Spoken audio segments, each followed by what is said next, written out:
క్రీస్తు యేసునందు దేవుని పిల్లలైన మీకందరికీ కృపయు సమాధానములు మెండుగా కలుగునుగాక.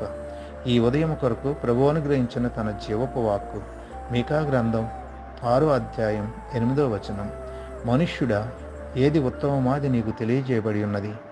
న్యాయముగా నడుచుకునుటయు, కనికరమును ప్రేమించుటయు, దీన మనసు కలిగి నీ దేవుని ఎదుట ప్రవర్తించుటయు, ఇంతే గదా యెహోవా నిన్ను అడుగుచున్నాడు. దేవుడు కోరే ఉత్తమ విషయాలు ప్రజలకు ముందుగానే తెలియజేశాడు.